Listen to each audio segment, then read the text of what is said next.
আসসালামু আলাইকুম, সবাই কেমন আছেন? আশা করি সকলেই ভালো আছেন বন্ধুরা। আজকে নিয়ে এলাম আরেকটা নতুন রেসিপি, বাদামের ভর্তা। আশা করি আজকের বাদামের ভর্তা রেসিপিটা আপনাদের সবারই খুবই পছন্দ হবে। তো ওয়েলকাম ব্যাক রমণী রান্নাঘর ব্লগ। তো আমি প্রথমেই কাঁচামরিচগুলো ভেজে নিচ্ছি। আমি তেল ছাড়া কাঁচামরিচগুলো ভেজে নেব। তো দেখুন বন্ধুরা, কাঁচামরিচগুলো কিন্তু ভাজা হয়ে গেছে। এখন আমি কাঁচামরিচগুলো উঠিয়ে নেব। বাদামের ভর্তা আমাদের কার না ভালো লাগে? বাদামের ভর্তা সবারই ভালো লাগে। খিচুড়ি কিংবা ভাত, গরম গরম ভাতের সঙ্গেও খুবই সুন্দর খেতে লাগে। আমার তো খুবই ভালো লাগে। আশা করি আপনাদেরও খুবই ভালো লাগে। আর আমি যেভাবে দেখিয়েছি এভাবে যদি একবার বাদাম ভর্তাটা করেন তাহলে তো আর কথাই নেই, আরও খুবই লোভনীয় লাগবে। মানে এতটা মজাদার হয় বাদাম ভর্তা, আমি নিজেও জানতাম না যে আসলে এতটা মজাদার হয়। আমি কিন্তু রসুনগুলো একইভাবে তেল ছাড়াই ভেজে নিলাম। তেল ছাড়া ভেজে নিলে কিন্তু একটা খুব সুন্দর ফ্লেভার আসে। আর বাদামে যেহেতু এমনিতেই তেল, তাই তেল দিয়ে অতিরিক্ত তেল ব্যবহার করার কোনো প্রয়োজন নেই। তাই আমি তেল ছাড়াই ভেজে নিলাম। তো এদিকে আমি একটু পেঁয়াজ ভেজে নেব, তার জন্য তো তেল প্রয়োজন। তাই আমি দিয়ে দিলাম তেলটা গরম হওয়া পর্যন্ত অপেক্ষা করব। যারা ভিডিওটি দেখা শুরু করছেন অবশ্যই একটি লাইক দিয়ে ভিডিওটি দেখা শুরু করবেন। এখন আমি দিয়ে দিলাম পেঁয়াজ কুচি। পেঁয়াজগুলো আমি এখন খুব সুন্দর করে ভালোভাবে ভেজে নেব। পেঁয়াজ কুচিগুলো কিন্তু একদম লাল ব্রাউন কালার করা পর্যন্ত ভাজতেই হবে, কাঁচা কাঁচা রাখবো না। আপনারা যদি কাঁচা পেঁয়াজ দিতে চান দিতে পারেন, কিন্তু আমি কাঁচা পেঁয়াজ দিব না। তাই আমি একদমই ব্রাউন কালার করে ভেজে নেব পেঁয়াজগুলো। দেখুন বন্ধুরা, পেঁয়াজগুলো কিন্তু ভাজা কমপ্লিট হয়ে গেছে। এখন আমি পেঁয়াজগুলো উঠিয়ে নিব। তো আমি কিন্তু বাদাম কিন্তু আগেই ভালোভাবে ভেজে খোসা ছাড়িয়ে নিয়েছি। তো আমি এখন বাদামের ভিতরে যে চোকলাগুলো থাকে ওগুলো ভালোভাবে ঠেসে সেগুলো আমি এখন ফেলে দিব।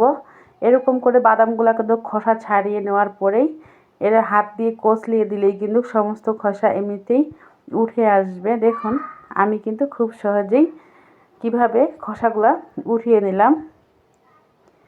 দেখুন বন্ধুরা, কতটা পরিমাণে খোসা কিন্তু সব প্রায় উঠে গেছে, দেখেই বুঝতে পারতেছেন। এখন কিন্তু আমি বাদামগুলা বেটে ভর্তা করব। অবশ্যই শিলে বেটে ভর্তা করার চেষ্টা করবেন, তাহলে কিন্তু খুব মজার হয় খেতে। কারণ ব্লেন্ডারে দিলে কিন্তু ওই টেস্ট পাওয়া যায় না। আর বাটনাতে বেটে বা শিলে বেটে সবথেকে বেশি ভালো হয় শিলে। তো অবশ্যই শিলে বেটে ভর্তাটা করার চেষ্টা করবেন। আশা করি আপনাদেরও খুবই সুন্দর, মানে এই ভর্তাটা খুবই পছন্দ হবে, বাসার সবারই পছন্দ হবে।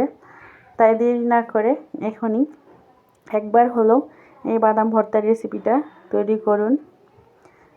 আমি কিন্তু সমস্ত বাদামগুলাই একে একে এভাবে ভর্তা করে দিব। দেখুন বন্ধুরা, আপনারা চাইলে বাড়িয়ে কমিয়ে নিতে পারেন। তো আমার বাদাম ভর্তা সকলেরই খুবই পছন্দ, তাই আমি একটু বেশি পরিমাণেরই বাদাম নিয়েছি। আপনারা কম পরিমাণেও বানাতে পারেন। আর যদি আপনার পরিবারের সকলে আরও বেশি পছন্দ করে তাহলে আরও বেশি করেও বানাতে পারেন। তো বন্ধুরা, কথার মাঝে যদি কোনো সাউন্ড আসে পাশে থেকে অবশ্যই ক্ষমার দৃষ্টিতে দেখবেন। তো দেখুন বন্ধুরা, আমার কিন্তু সম্পূর্ণ বাদামগুলো বাটা হয়ে গেছে। একটা করে ডলা দিয়েছি, তাতেই কিন্তু বাদামটা অনেকটা মিহি হয়ে আসছে। তো আমি আরেকবার ঠিক সেমভাবেই বাদামগুলো মিহি করে বেটে নিব। অবশ্যই বাদামের ভর্তাটা কিন্তু মিহি করার চেষ্টা করবেন। বাদামের ভর্তাটা যত মিহি করবেন সেতই কিন্তু মজা। দানাদার থাকলে কিন্তু একদমই মজা হয় না। তাই অবশ্যই ভর্তাটা যখন আপনারা করবেন একদমই মিহি করে করবেন। দেখুন আমি কিন্তু ভর্তাটা একদম মিহি করে করতেছি, তাহলে একটা তেল তেল ভাব চলে আসে বাদামের ভেতর থেকে। তাই অবশ্যই বাদামের ভর্তাটা মিহি করার চেষ্টা করবেন। আর ভিডিওটা অবশ্যই পুরো ভিডিওটি দেখার চেষ্টা করবেন বন্ধুরা, কোথাও কোনো স্কিপ করবেন না প্লিজ। তো রেসিপিটি যদি আপনাদের ভালো লেগে থাকে অবশ্যই কমেন্টে জানাতে ভুলবেন না।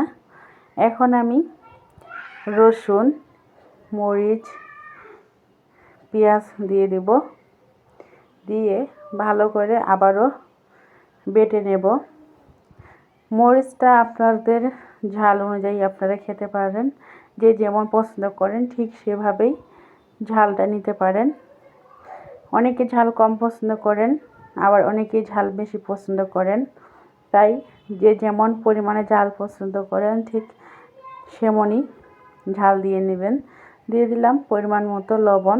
লবণটা অবশ্যই কম দেওয়ার চেষ্টা করবেন, পরবর্তীতে চেক করে লবণ দেওয়া যাবে। বেশি হলে কিন্তু টেস্টটা একদমই নষ্ট হয়ে যায়।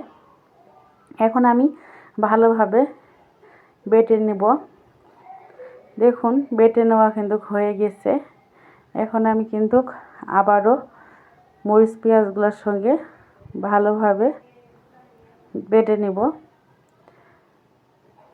আমি বলেছি বারবার করে বাদামের ভর্তাটা অবশ্যই মিহি করার চেষ্টা করবেন, তাহলে কিন্তু যে বাদামের ভেতরে তেল থাকে সেই তেলটা বের হয়ে আসবে। তাই অবশ্যই মিহি করবেন, মিহি করে ভর্তাটা করলে খুবই লোভনীয় হয়। দানাদার করে রাখা যাবে না একদমই। আমার কাছে মিহি ভর্তাটা সবথেকে বেস্ট মনে হয়। আপনি যত পরিমাণে ভালো করে মিহি করবেন না কেন, আপনার বাদামের ভেতর থেকে তেলটা ঠিকই বের হয়ে আসবে। তো দেখুন বন্ধুরা, আমি কিন্তু ভর্তাটা করে নিয়েছি, আর কারেন্টটাও চলে গেছিলো। যাই হোক, এখন আমি দিয়ে দিলাম তেল, সরিষার তেল। সরিষার তেলটা দেওয়ার পরে এখন আমি ভালোভাবে হাত দিয়ে মিক্সড করে নেব। সরিষার তেলটা আমার বেশি দেওয়ার প্রয়োজন মনে হয় না, আমি অল্প পরিমাণেরই সরিষার তেল দিয়েছি। যেহেতু বাদাম এমনিতেই তেল তেল, তাই বেশির প্রয়োজনই হয় না। তো আমি ভালো করে মিক্স করে দিয়ে উঠিয়ে নেব। এখন দেখুন বন্ধুরা কতটা সুন্দর হয়েছে, লোভনীয়, মাশাআল্লাহ। দেখতে যেমন খেতেও তেমন লোভনীয়। তো আজকের মতো এখানেই বিদায় নিচ্ছি। আল্লাহ হাফেজ, আসসালামু আলাইকুম, থ্যাঙ্কস ফর ওয়াচিং।